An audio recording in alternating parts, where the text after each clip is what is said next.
Subscribe करें और bell दबाएं ताकि कोई खबर रह न जाए।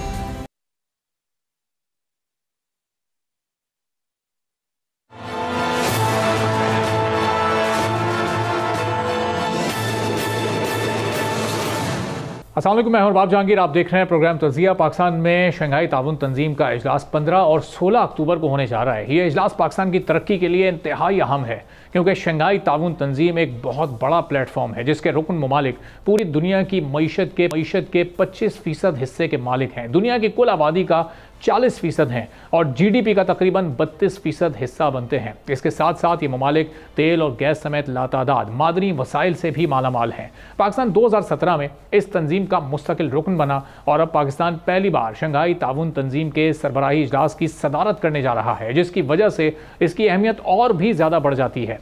शंघाई ताउन तंजीम एक इलाकाई सियासी, इक़्तिसादी और दिफाई तंजीम है जिसे चीन और रूस ने 15 जून 2001 में कायम किया था। इब्तिदा में चीन, रूस, काज़ाकिस्तान, किर्गिज़स्तान, उज़्बेकिस्तान और ताजिकिस्तान SCO के मेंबर ममालिक थे। पाकिस्तान और भारत ने जून 2017 जबकि ईरान ने 2023 और बेलारूस ने 2024 में इस तंजीम के मुस्तकिल मेंबर्स की हैसियत से इसमें शमूलियत इख्तियार की और इस तरह से SCO के मुस्तकिल अरकान की तादाद अब 10 हो गई है। अगर दुनिया के कामयाब रीजनल ट्रेड मॉडल्स का मवाजना करें तो नॉर्थ अमेरिकन ब्लॉक की तंजीम NAFTA की बाहमी तिजारत 40% है। यूरोपीय यूनियन के 27 ममालिक की बाहमी तिजारत 57% के करीब है। आसियान ममालिक की बाहमी तिजारत 27% है और SCO ममालिक की बाहमी तिजारत बमुश्किल 5% और सार्क ममालिक की बाहमी तिजारत सिर्फ और सिर्फ 4% है। पाकिस्तान की SCO ममालिक से ट्रेड 24.6 अरब डॉलर्स है, जिसमें पाकिस्तान से एक्सपोर्ट 4.6 अरब डॉलर और इंपोर्ट 20 अरब डॉलर है। इस ट्रेड में पाकिस्तान और चीन की तिजारत 22 अरब डॉलर्स के करीब बनती है, यानी दीगर ममालिक से पाकिस्तान की तिजारत सिर्फ 1% यानी 2.6 अरब डॉलर्स बनती है।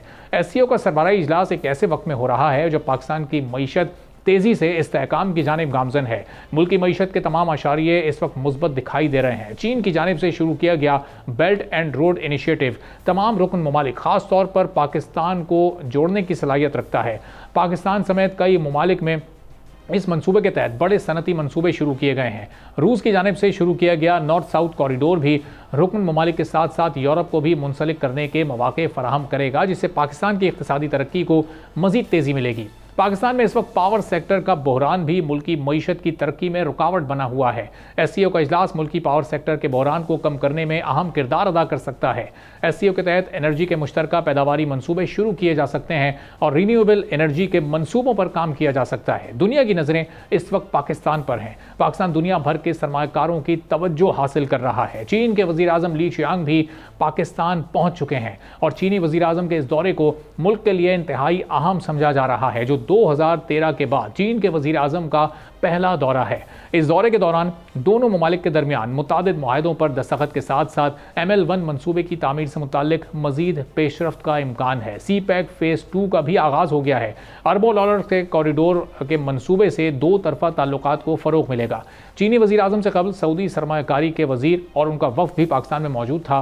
पाकिस्तान और सऊदी अरब के दरमियान अरबों डॉलर्स के 27 मुआहदे किए गए, जिनमें तवानाई, IT, टेक्सटाइल, ज़राअत, कानकुनी, इंसानी वसाइल और साइबर सिक्योरिटी समेत दीगर शोबे शामिल हैं। इसके अलावा मुफ़ाहमती याददाश्तों की मालियत 2.2 अरब डॉलर है और बहुत जल्द पाकिस्तान और सऊदी अरब के दरमियान बैरक गोल्ड मुआहदे पर भी दस्तखत किए जाएंगे। मौशी एतबार से इस कॉन्फ्रेंस की बड़ी अहमियत है, न सिर्फ मौशी एतबार से, अब स्ट्रेटेजिक पॉइंट ऑफ व्यू से इस वक्त पाकिस्तान में इस कॉन्फ्रेंस का होना पाकिस्तान के लिए कितनी अहमियत का हामिल है, इस पूरी सूरत हाल पर हम गुफ्तगू करेंगे।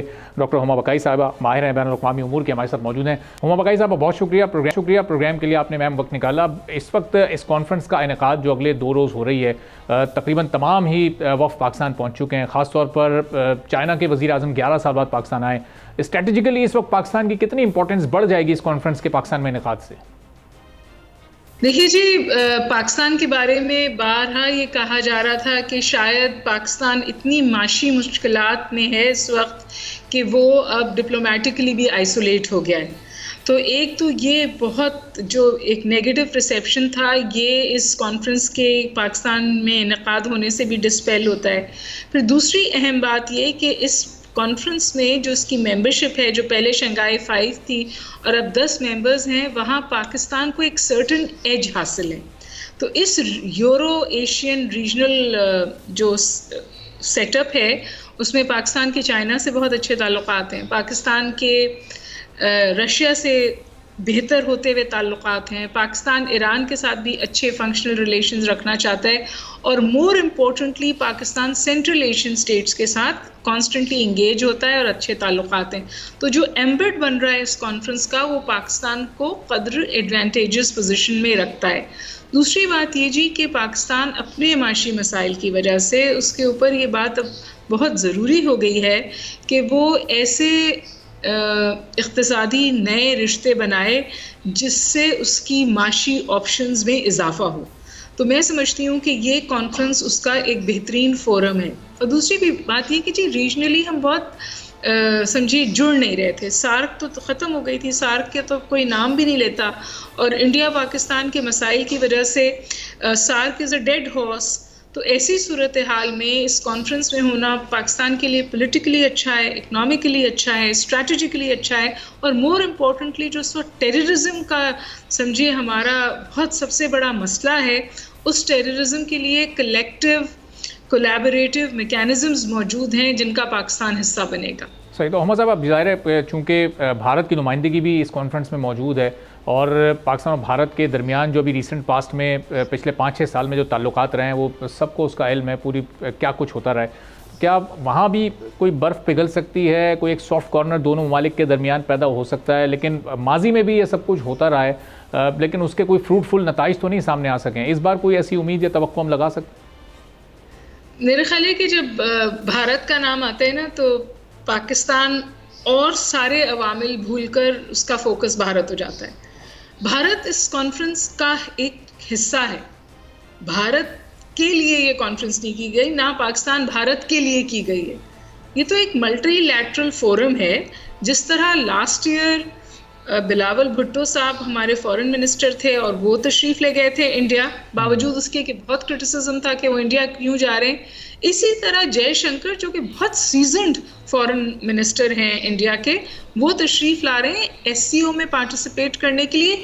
आप इससे एससीओ की अहमियत का अंदाज़ा लगाइए कि भारत पाकिस्तान से अपने तमाम तर मसाइल के बावजूद इस अपॉर्चुनिटी को to be a part of this conference miss नहीं करना चाहता। दूसरा, मैं समझती हूँ ये पाकिस्तान के लिए एक मॉरल हाई पॉइंट है, क्योंकि इस कॉन्फ्रेंस का एक जो बहुत अहम पिलर है वो है काउंटरिंग टेररिज्म। तो एक ऐसा मुल्क जो हर वक्त पाकिस्तान को ये कहता है कि जी आप तो टेररिज्म स्पॉन्सर करते हैं, और उस पर उसने एक पूरा झूठा प्रोपेगेंडा का फ्रेमवर्क बिल्ड किया हुआ है, वो उस मुल्क में आके उस कॉन्फ्रेंस में बैठेगा जहां पाकिस्तान हिस्सा है काउंटर टेररिज्म पैराडाइम्स का। वो इसको होस्ट कर रहा है, इस कॉन्फ्रेंस की चेयरपर्सनशिप उसके पास है। तो मैं तो समझती हूँ कि बहुत अच्छा हुआ भारत आया, और हम भारत का अच्छे तौर पे उनको वेलकम भी करेंगे। हम वो वाली चीज़ें नहीं करेंगे जो बिलावल भुट्टो साहब को फेस करनी पड़ी दिल्ली में और फिर सख्त जवाब देने पड़े। तो हम अपनी मेज़बानी के पूरे फ़राइज़ निभाएंगे, लेकिन eight the end of the day this is not about India Pakistan. जैसे और ममालिक आ रहे हैं वैसे इंडिया भी आया है, और पाकिस्तान ने इनवाइट भेजा था। तो अब मोहम्मद साहब, इस कॉन्फ्रेंस की का जो बुनियादी मकसद है, या इस तंजीम का जो बुनियादी मकसद है, चूँकि इसका इम्पैक्ट हम देख रहे हैं ये बहुत ही ज़्यादा है, तो ये असल मकसद है कि 10 ममालिक आपस में एक दूसरे से ताल्लुकात अच्छे रखें, ट्रेड होती रहे, कोई तखरीबकारी की या कोई मनफी ऐसी सोच पैदा ना हो, या फिर दुनिया को भी कोई ऐसा मजबूत पैगाम इस प्लेटफॉर्म से दिया जा सकता है? चूँकि ये 10 ममालिक मिलकर आप दुनिया की आबादी का 40% बनते हैं, ये 25% दुनिया की मईशत का बनते हैं, ये दुनिया की GDP का कोई 32% बनते हैं। तो कोई स्ट्रॉन्ग मैसेज, जिस तरह इस वक्त फ़लस्तीन या गाज़ा में जो कुछ हो रहा है, क्या वहाँ के इशूज़ पर भी कोई आवाज़ उठाई जा सकती है, या फिर सिर्फ ट्रेड तक ही महदूद रहना है, या दहशतगर्दी के मामला तक महदूद रहना है इसमें?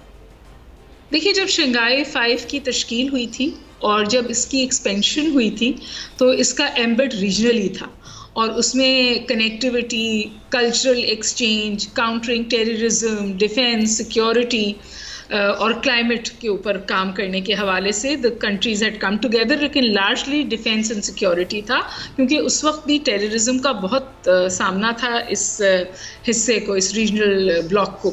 लेकिन अब अगर कोई समझिए सफ़बंदियाँ हुई दुनिया में, और उस सफ़बंदी में कोई कोलैबोरेशन हुई या कोई लीडिंग किरदार अदा किया रशिया और चाइना ने, तो जाहिर है ये कॉन्फ्रेंस जो है ये एक पिवटल किरदार अदा करेगी। हमें नहीं भूलना चाहिए कि इस कॉन्फ्रेंस का में ईरान भी है और ईरान की रिप्रेजेंटेशन भी है। फिर इस कॉन्फ्रेंस में शायद ऑब्जर्वर स्टेटस अफगानिस्तान का भी है। इस वक्त जो टेररिज्म का सामना अफगानिस्तान से पाकिस्तान को है, ये वो तमाम ममालिक हैं जो तालिबान के साथ खुसूस चाइना, रशिया और ईरान, इनके ज़रिए हम कन्वे कर सकते हैं तालिबान को कि ये जो इस वक्त समझिए एक फासला आया है अफ़गानिस्तान और तालिबान, या तातुल आया है पाकिस्तान और अफ़गानिस्तान के ताल्लुकात में टेररिज्म की वजह से, उसको एड्रेस किया जा सकता है। तो मेरा ख्याल है स्ट्रैटेजिक कन्वर्जेंस है, ये नॉन वेस्टर्न है, यूरो एशियन है, ये पहली बहुत बड़ी बहुत फाल नॉन वेस्टर्न कोलैबोरेटिव मॉडल पे मबनी ऑर्गेनाइजेशन है। और ये समिट ऐसे वक्त पर आया है कि इंतहाई अहम है। बायलैटरल मीटिंग्स तो होंगी, लेकिन उन मीटिंग्स में ज़रूर ये बात सामने आएगी कि ये जो इस वक्त हमें एक कंप्लीट पैराडाइम शिफ्ट नज़र आ रहा है इंटरनेशनल पॉलिटिक्स में, जहाँ ऐसा लगता है कि कोई रूल ऑफ लॉ, कोई ऑर्डर, कोई ग्लोबल ऑर्डर है ही नहीं। आज जो लेबनान में हुआ, जो वेपनाइजेशन ऑफ सप्लाई चेन्स हैं, जहाँ ये भी हो सकता है कि घरों में रखे हुए माइक्रोवेव ओवन्स फट जाएं, फ़ोन फट जाएं, ATM मशीन्स फट जाएं और आपकी हर इलेक्ट्रॉनिक डिवाइस को एक वेपन में तब्दील कर दिया जाए, जो इस वक्त इजराइल कर रहा है लेबनान में। तो इसको रोकने के लिए क्या कोई अल्टरनेटिव पैराडाइम की ज़रूरत है? तो मेरा ख्याल है कि टाइमिंग बहुत अहम है। अब देखना है कि ये किस हद तक आगे जाता है। और मोहम्मद साहब, ये जो 10 ममालिक आपस में 2 रोज़ साथ गुजारेंगे इस कॉन्फ्रेंस के, तो ये ताल्लुक जो बनेगा ये कोई अलामती ताल्लुक होगा या फिर ये उस हद तक प्रैक्टिकली हम इसको आगे थोड़ा मजबूत होता देखेंगे, जिस तरह हमने देखा अमेरिका किस तरह से इसराइल की सपोर्ट में सामने आया, या वेस्टर्न कंट्रीज़ किस तरह से आते हैं और बड़ा बरमला वो अपनी सपोर्ट का इजहार करते हैं। तो ये इस तरह की सपोर्ट मुस्तकबिल में, चूँकि इसमें भी ईरान और अफगानिस्तान मौजूद हैं, तो क्या हम इन ममालिक के दरमियान भी ऐसी किसी सपोर्ट का मुजाहरा मुस्तकबिल में होते देख सकते हैं और उसकी बेस बन सकती है SCO?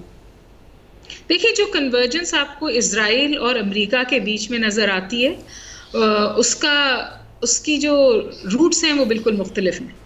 उसकी रूट्स हैं वो बेइंतहाई ताकतवर ज़ियोनिस्ट लॉबी जो अमेरिका में काम करती है, जो उनकी सियासत को भी कंट्रोल करती है, उनके मीडिया को भी कंट्रोल करती है, मोस्ट इम्पॉर्टेंटली उनके फाइनेंसेस को कंट्रोल करती है। और वो लॉबी के सामने अमेरिका मजबूर होता है कि वो बात माने। जो इजरायली प्राइम मिनिस्टर हैं, उन्होंने बड़ा उम्दा इस्तेमाल किया है वक्त का भी, क्योंकि जो विंडो है इलेक्टोरल पॉलिटिक्स की इस वक्त अमेरिका में, नवंबर में वाइट हाउस पे लोग आस लगाए बैठे हैं, तो उन्होंने इस वक्त को इस्तेमाल किया है वो कुछ कर गुजरने पे, जिसको अमेरिका उनको रोकने से इसलिए रुकेगा क्योंकि इंटरनल सियासी मफादात जो हैं वो सामने आ जाते हैं। तो ऐसे कोई डायनेमिक्स इस ऑर्गेनाइजेशन में नहीं है, और अच्छी बात है कि नहीं है, क्योंकि ये लार्जर है, बियॉन्ड ज्योग्राफी है, 2 रीजन्स के दरमियान है। तो इसके जो कन्वर्जेंस पॉइंट्स हैं वो रीजनल कनेक्टिविटी है, वो इकोनॉमिक कनेक्टिविटी है, वो कल्चरल एक्सचेंज है, वो डिफेंस एंड सिक्योरिटी टाइज हैं। ऐसे फ्रेमवर्क्स बनाने जहां मिलकर टेररिज्म को काउंटर किया जाए। तो ये इसको कंपेयर करना इजरायली और अमरीकी ताल्लुक से गलत है। क्या इजरायली अमरीकी इस वक्त जो नेक्सस बना हुआ है उसकी वजह से अगर दुनिया में सब बंदियां होती हैं तो ये ऑर्गेनाइजेशन कोई किरदार अदा कर सकती है? इसके बहुत इम्कान हैं। सही। और इस वक्त जो ज़ाहिर है इकोनॉमिक कनेक्टिविटी बड़ा एक अहम फैक्टर है इस कॉन्फ्रेंस का, तो पाकिस्तान इससे कैसे मैक्सिमम फ़ायदा उठा सकता है? चूँकि चाइना के साथ पाकिस्तान के बड़े बेहतरीन ताल्लुकात हैं, चाइना यहाँ मौजूद होगा, दीगर तमाम ममालिक भी यहाँ मौजूद हैं जिनके साथ साइडलाइन मीटिंग्स हो सकती हैं। इससे पहले सऊदी डेलीगेशन आया, मलेशिया के प्राइम मिनिस्टर पाकिस्तान में आए, और पाकिस्तान को इस वक्त इकनॉमिकली इन्वेस्टमेंट की बहुत ज़्यादा ज़रूरत भी है। तो पाकिस्तान को क्या अपना मैक्सिमम फ़ायदा उठाने के लिए कुछ स्टेप्स अगर आप सजेस्ट कर सकें लास्ट में? तो देखिए, जाहिर है कि जो यहाँ पर डेलीगेशंस आए हैं उनका मैक्सिमम फ़ायदा उठाना चाहिए। बहुत अच्छी ऑप्टिक्स थी, सऊदी ग्रुप आया और उसके बाद investment MMO of understanding sign हुए, जिसके हवाले से कुछ नहीं हुआ। So I hope they get translated into something good. लेकिन जो सबसे अहम बात है, और इस वक्त बहुत अच्छा मौका है पाकिस्तान के लिए, बहुत पॉजिटिव बात है, इस वक्त एक कंसेंसस इमर्ज हो रहा है कि पाकिस्तान की मईशत नहीं ख़राब, पाकिस्तान की सियासत ख़राब है जिसकी वजह से पाकिस्तान की मईशत ख़राब है। ठीक है, बहुत बहुत शुक्रिया हुमा बकाई साहिबा, माहिर बैनुल-अक़वामी उमूर हमारे साथ मौजूद। आपने उनकी सुनी। एक छोटा सा ब्रेक लेते हैं, ब्रेक के बाद वापस आएंगे, एक और अहम मौजू पर बात करेंगे।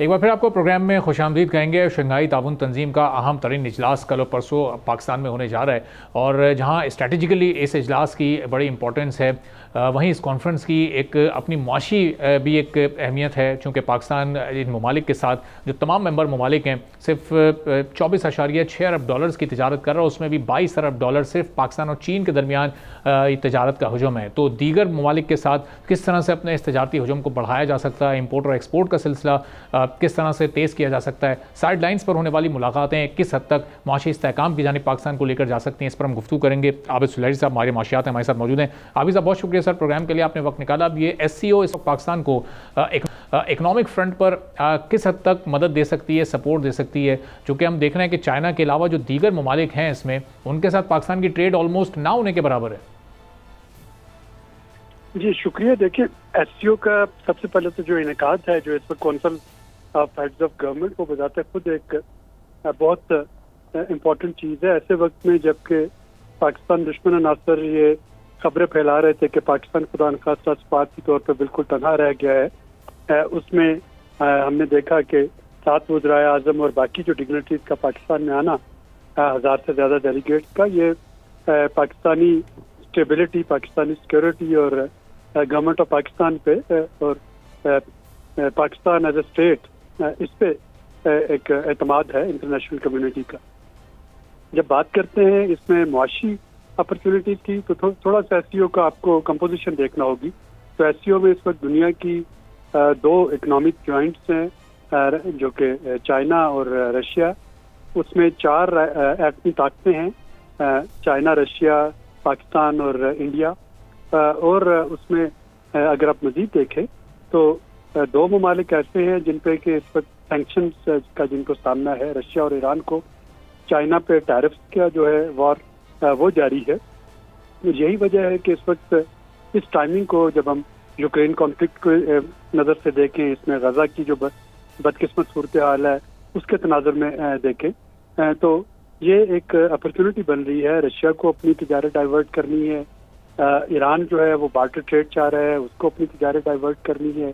चाइना जो है अगर उसकी EVs और ग्रीन टेक्नोलॉजीज बाकी दुनिया में टैरिफ बढ़ रहे होंगे तो उसको अपनी तिजारत डाइवर्ट भी करनी है, और जो सप्लाई चेन है वो भी उसको डाइवर्ट करनी है। इसको आप मजीद डाइसेक्ट करें तो इंडिया और रशिया की ट्रेड जो है वो ऑलरेडी काफ़ी ज़्यादा है एनर्जी में।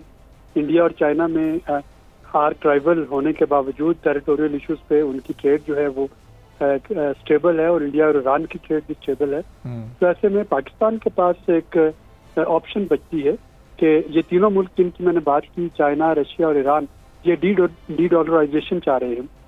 ये चाह रहे हैं कि इनके जो इकोनॉमिक सिस्टम है उस पर डॉलर की डिपेंडेंसी कम से कम हो, ताकि जो इस वक्त मगरबी ब्लॉक का प्रेशर है वो कम किया जा सके। पाकिस्तान को ये सूरत हाल इसलिए फ़ायदा पहुंचाती है कि हम चाहते हैं कि हमारे जो इम्पोर्ट है वो डॉलर में ना हो, ताकि हम पे जो फॉरेन एक्सचेंज रिजर्व्स है वो प्रेशर में ना आए। तो ये एक विन विन सिनेरियो यहाँ पे क्रिएट हो रहा है जिसको कि पाकिस्तान को फ़ायदा उठाना होगा, लेकिन उसके लिए अपना हाउस इन ऑर्डर करना बहुत ज़रूरी है। मुख्तलिफ जो MOUs और एग्रीमेंट्स हैं उनको पाया तकमील पे पहुँचाना, और सबसे बढ़ के पाकिस्तान में इस वक्त जो पॉलिटिकल अनसर्टेनिटी है और जो एक पॉलिटिकल काओस नजर आता है उसको खत्म करना होगा। और उसको इस वक्त पाकिस्तान को वैसे भी सस्ती एनर्जी की ज़रूरत है, तो रशिया से अभी तक हम ये चीप एनर्जी लेने में क्यों कामयाब नहीं हो सके, और इस बार कुछ इम्कानात हैं नहीं हो सके कि उससे पहले जो एक्सपेरिमेंटल तौर पे हमने मंगवाया उसकी स्पेसिफिकेशन हमारी रिफाइनरीज के मुताबिक नहीं थी। तो अब हमें चाइना से रिन्यूएबल एनर्जी की बात करना होगी। रशिया से जब हम एनर्जी की बात करेंगे, जाहिर हम पे हमारे मगरबी दोस्त ममालिक की तरफ से प्रेशर आएगा, लेकिन उस प्रेशर को हमें यही कह के ईज ऑफ करना है कि अगर यूरोपियन यूनियन जो है वो अभी तक रशिया से तेल जो है वो ले रही है, जब उन्होंने गैस जो है वो बंद की, तो पाकिस्तान को मजबूर नहीं किया जा सकता कि पाकिस्तान रशिया के साथ आगे ना जाए। जाहिर है कि इसमें हमें अपनी रिफाइनरीज की जो कैपेसिटीज हैं और जो स्पेसिफिकेशन है टेक्निकली उनको मद्देनजर रखना होगा। लेकिन पाकिस्तान के पास इस वक्त एक चांस मौजूद है कि वो चाइनीज युआन में ही जो है वो या बार्टर सिस्टम पे ट्रेड कर सके इस वक्त ईरान, चाइना और रशिया से। ठीक है, बहुत बहुत शुक्रिया आबिद सुलैही साहब, हमारे माशियात हमारे साथ मौजूद थे। एक छोटा सा ब्रेक, जब वापस आएंगे तो अब IMF ने पाकिस्तान पर मजीद पाबंदियाँ और सख्त पाबंदियाँ आयद कर दी हैं। खाकान नजीब साहब हमारे साथ मौजूद होंगे छोटे से ब्रेक के बाद।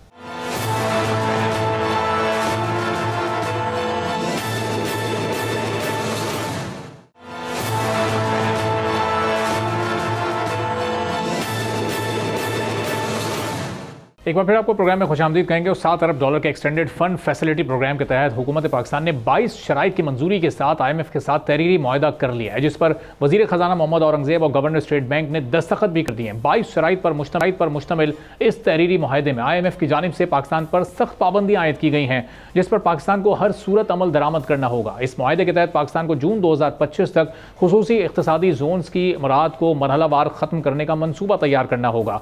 तमाम खुसूसी इख्तिसादी जोन्स की मुराद को 2035 तक मरहलावार ख़त्म करना होगा। हुकूमत ने IMF को इस शर्त को भी कबूल किया है कि दिसंबर 2024 तक गैस टैरिफ में तब्दीलियां की जाएंगी। IMF ने पाकिस्तान को पाबंद कर दिया है कि रवां माली साल के दौरान 1723 अरब रुपए का इजाफी टैक्स इकट्ठा किया जाएगा। IMF ने अपनी ताज़ा रिपोर्ट में पाकिस्तान कहा है कि पाकिस्तान किसी किस्म की टैक्स एमनेस्टी जारी नहीं करेगा, किसी किस्म की टैक्स छूट या मुराद नहीं दी जाएंगी। शराइत के मुताबिक सूबाई हुकूमतें ज़राई टैक्स कवानीन में तरमीम भी करेंगी कि तरमीम 1 जनवरी तक कर दी जाएंगी और ज़राई टैक्स वफाकी हुकूमत के इनकम टैक्स और कॉरपोरेट टैक्स के बराबर होगा।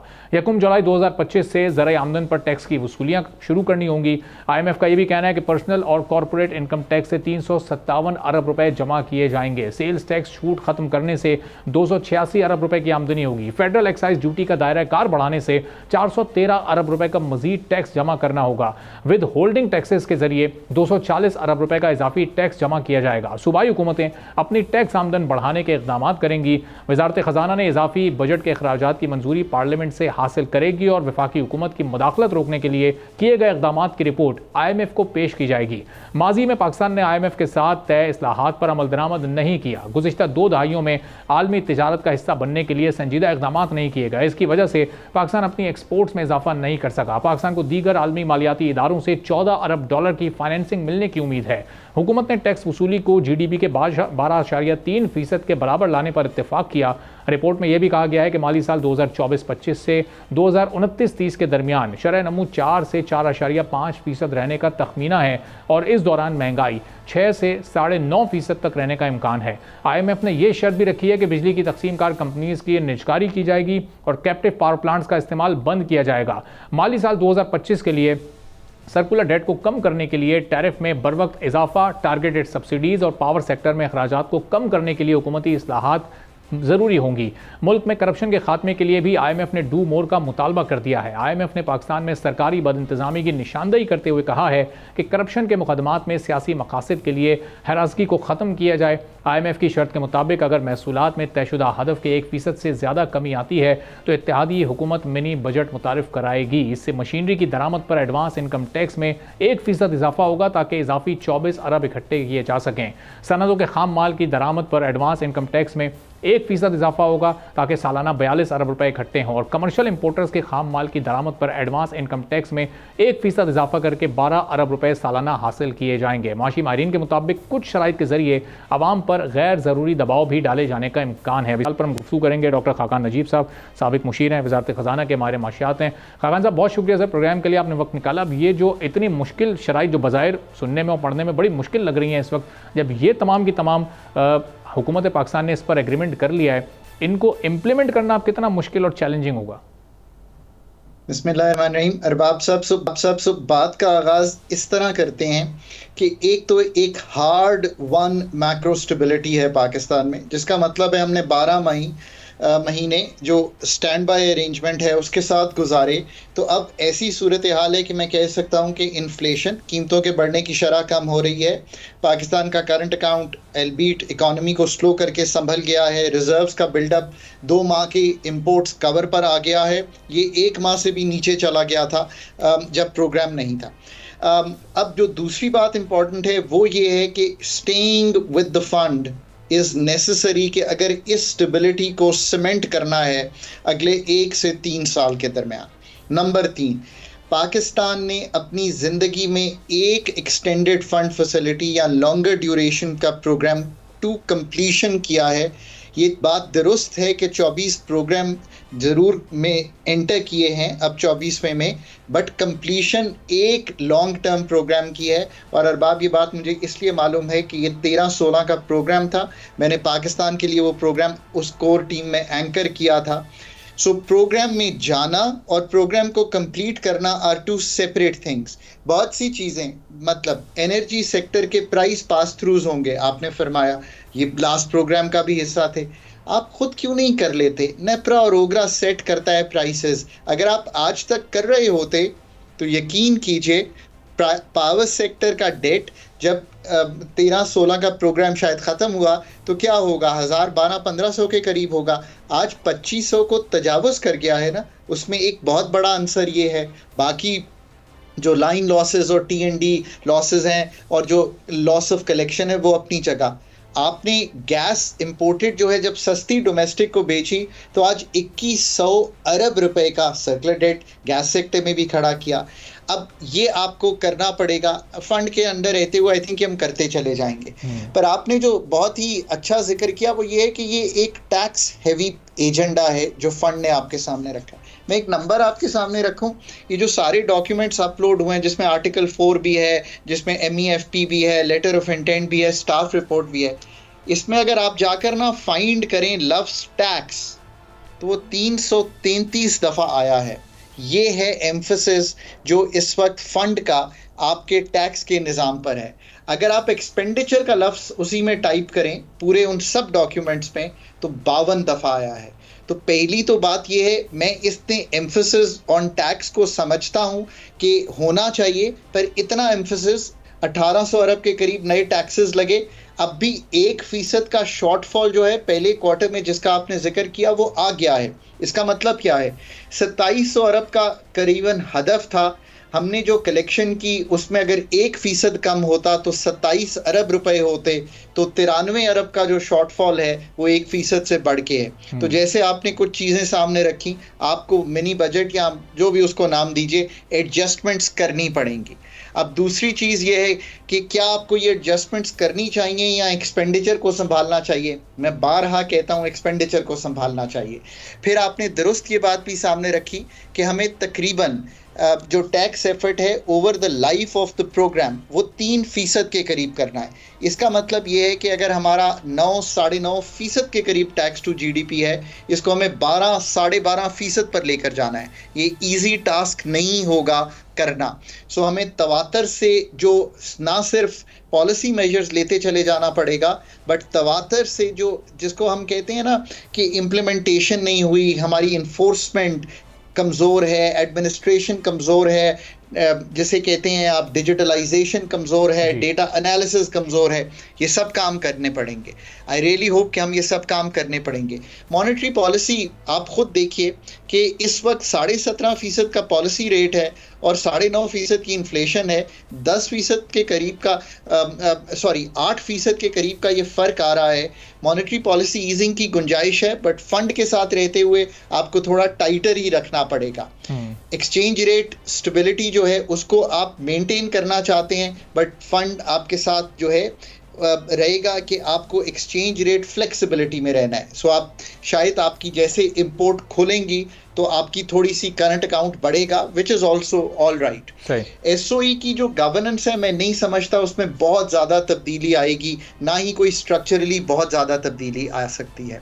देखिए आखिरी बात ये कहूँगा कि ये सब अहदाफ मुश्किल होंगे, आसान नहीं होंगे। By no stretch of imagination ये सारा कुछ करना आसान होगा। पाकिस्तान के इसके अलावा इंडिकेटिव टारगेट्स होंगे, पाकिस्तान के इसके अलावा स्ट्रक्चरल बेंचमार्क्स होंगे, पाकिस्तान के इसके अलावा क्वांटिटेटिव परफॉर्मेंस क्राइटेरिया होंगे।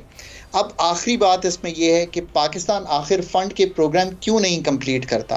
Arbab, here's the crux of the issue. इसलिए नहीं करता कि फ़ंड की तरफ से 10-11 PhDs इसी काम पे आए होते हैं जो हर एरिया को वॉच कर रहे होते हैं। अथॉरिटीज़ जनरली दुनिया भर में, पाकिस्तान में भी, एक ऐसे स्ट्रक्चर पे उसको चलाना चाहती हैं कि जैसे आप कहेंगे जो विद इन द फ्रेमवर्क है।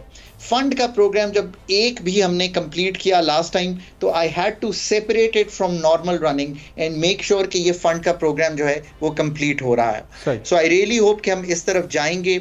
Physical, energy, governance, social sector, monetary अहदाफ, एनर्जी सेक्टर के अहदाफ, SOEs के अहदाफ, ये सब पूरे करें।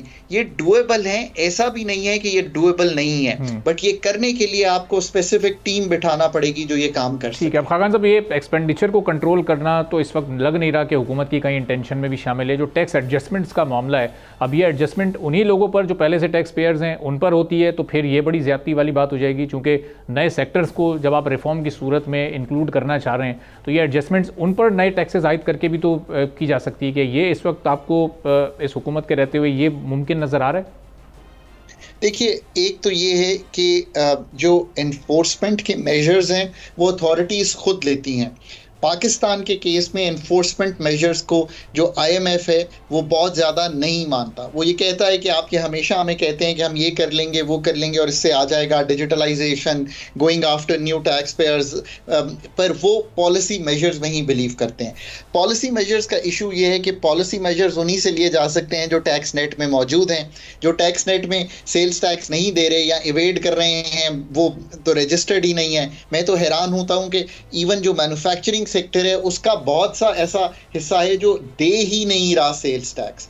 सो फिर पॉलिसी मेजर्स में उसी पे बोझ आता है जो ऑलरेडी टैक्स नेट में होते हैं। अभी भी अगर आप देखेंगे ये जिस 1 परसेंटेज पॉइंट की हम बात करेंगे, तो ऐसा तो नहीं है कि हम कोई जिसे कहेंगे नए लोगों पर जाकर ये कलेक्शन करेंगे। ये ज़्यादा जो मेजर्स हैं वो वही होंगे जो इंपोर्ट स्टेज पे हम ले सकेंगे या जो लोग ऑलरेडी टैक्स में हैं उन्हीं से हम ये चीज़ कर सकेंगे।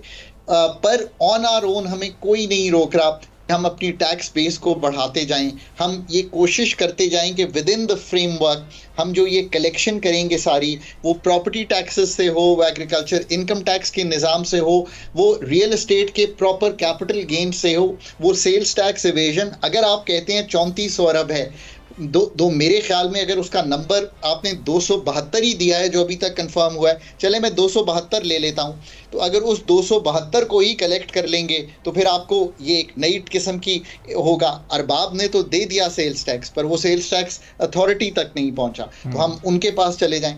सो लेट्स रियली होप कि इस दफ़ा I mean with the spirit के ये अब करना ही पड़ेगा, वरना कोई और चारा नहीं है। ना आप मिल्क कर सकते हैं एनी मोर उन सेक्टर्स को जो नेट में हैं, और ना ही आप ये अच्छा प्रेसिडेंट सेट कर रहे हैं। बिकॉज अगर इंसेंटिव रियल एस्टेट में ही रहेगा तो मैन्युफैक्चरिंग नहीं सेट होगी, और अगर एग्रीकल्चर इनकम टैक्स को मुसावी नहीं करेंगे सैलरीड से, सो मुल्क छोड़कर लोग जाएंगे। जस्ट थिंक कि इसके रिपरकशंस क्या हैं। और इन दी एंड जो बात हुई नहीं, इस सारे प्रोग्राम की जो एक एरिया जो हिट ही नहीं हो रहा, वो है कि पाकिस्तान का ये जो सारा प्रोग्राम है ना, ये स्टेबलाइजेशन पे है। प्रॉब्लम यह है कि eight the end of the 3 years अगर आप स्टेबलाइज कर भी लेते हैं, मैक्रो को बहुत फंडामेंटली स्टेबलाइज कर लेते हैं, बट जो आपके मसाइल एनर्जी सेक्टर, ग्रोथ के आर्किटेक्चर के, एक्सपोर्ट को बढ़ाने के, डीरेगुलेट करने के, प्राइवेटाइजेशन के, वो तो वहीं पे खड़े रहेंगे। अब उनको हल किए बगैर ये जो मैक्रो स्टेबिलिटी है इसको ग्रोथ की शक्ल में लाया नहीं जा सकता। और अगर एक्सपोर्ट 30 अरब डॉलर ही हो या 32-35 ही हुई at the end of the programme, then बात बनेगी नहीं। फंड का ये ख्याल है कि शायद 36-37 से ऊपर 3 साल में एक्सपोर्ट जाएगी नहीं। I don't think by any stretch of imagination ये जिसे आप कहेंगे ना is not enough eight the end of the 3 years। और फिर 73 से 20 अरब डॉलर के करीब आपको रकूम चाहिए। अभी आप क्या कर रहे हैं? आप मौखर कर रहे हैं 16 अरब डॉलर जो आपने पे करने थे। बाकी जो कर्जे हैं वो आप नए लेकर पुराने वापस कर रहे हैं। अब 3 साल बाद भी अगर यहीं खड़े होंगे, then what? So you have to start thinking about debt restructuring, debt reprofiling, debt handling. वो तो इस प्रोग्राम का अगेन पार्ट नहीं है। सो बहुत ज़्यादा जिसे आप कहेंगे इस programme and around the programme आपको ये सारे मेजर्स लेने पड़ेंगे। अगर हम जैसे सब चाहते हैं कि ये आखिरी प्रोग्राम हो पाकिस्तान का, but to make that happen all these things have to come on board, जिनका मैंने आपके सामने जिक्र किया। खाकान साहब, ये जो पैरेलल लेकर ये सारी चीज़ों को चलना है, तो क्यों हुकूमत का फोकस चंद एक ही या दो चीज़ों पर है? अनरियलिस्टिक एक्सपोर्ट के टारगेट्स इस वक्त सेट किए जा रहे हैं, फिर प्राइम मिनिस्टर के लेवल से वो उसकी अनाउंसमेंट भी की जाती है कि हम अगले 4-5 साल में $60 बिलियन को टच कर लेंगे। तो ऑन ग्राउंड हमें ऐसे इकदाम तो होते या ऐसी रिफॉर्म्स होते तो नहीं नज़र आ रहे कि हम 60 बिलियन तक पहुंच जाएं। 30-32 बिलियन को इस वक्त मेंटेन करना ही इस वक्त उसी हम सर्वाइवल में रुके हुए हैं, और जब तक ये जो सारी गुफ्तगू आप कर रहे हैं इस पर अमल दरामद नहीं होता तो ये तो एक बड़ा अनरियलिस्टिक टारगेट लग रहा है। ये 3 साल मुकम्मल होने के बाद ये हुकूमत भी अपने कोई 3.25 साल मुकम्मल कर चुकी होगी, कहाँ उस वक्त स्टैंड कर रही होगी हुकूमत और हुकूमत की performance? So absolutely Arbab, time और स्ट्रक्चरल स्पेस जो है ना वो आपको प्रोग्राम ने दे दी है। ये आपका प्रोग्राम है, एक तो ये सारी चीज़ें आपने करनी है, पर ये टाइम और स्पेस इसीलिए मिली है आपको कि एक्सपोर्ट के नए इंजन्स ढूंढने पड़ेंगे। अब उसका क्या मतलब है? क्या आप और कोई सर्विस सेक्टर की ग्रोथ दिखा सकते हैं? क्या राइस अगर इस दफ़ा $3.5-4 अरब आपने एक्सपोर्ट किया है इसलिए कि इंडिया मार्केट में नहीं था, नए इंजन्स ऑफ ग्रोथ क्या होंगे सर्विस सेक्टर के? मैन्युफैक्चरिंग जो कि टर्फ में हमने $2.5 अरब दिए, और हम ये कहते हैं कि बहुत सी मैन्युफैक्चरिंग 1% पे दिए 660 उन house holds and families and industries को कि वो एक्सपोर्ट बढ़ाएं, बट वो पोटेंशियल तो कभी $25 अरब का टेक्सटाइल में हिट नहीं हुआ। तो फंड के अंदर जाकर मतलब कभी कभी I mean, I don't feel comfortable when the fund has told me कि आप MOU साइन करें, 5 हुकूमतें एक नेशनल फिस्कल पैक्ट करें। मतलब मेरा गुजारिश कहने की है यार, ये काम तो हमारे करने के हैं ना सारे। मतलब इतनी हमें अपनी सॉवरेंटी और उसको मेंटेन करना चाहिए। चलें, फंड भी एक पार्टनर है, एक मल्टीलैटरल प्लेयर है, उसने आपके साथ ये काम किया। अब ये सारे काम कंप्लीट करें ताकि at the end of the 3 years we have a better story to tell. बहुत बहुत शुक्रिया खाकान नजीब साहब, साबिक मुशीर वज़ारत ख़ज़ाना हमारे साथ मौजूद थे। गुफ्तगू नाज़रीन आपने उनकी सुनी। इसी के साथ आज के प्रोग्राम से इजाज़त दीजिए। अल्लाह हाफ़िज़।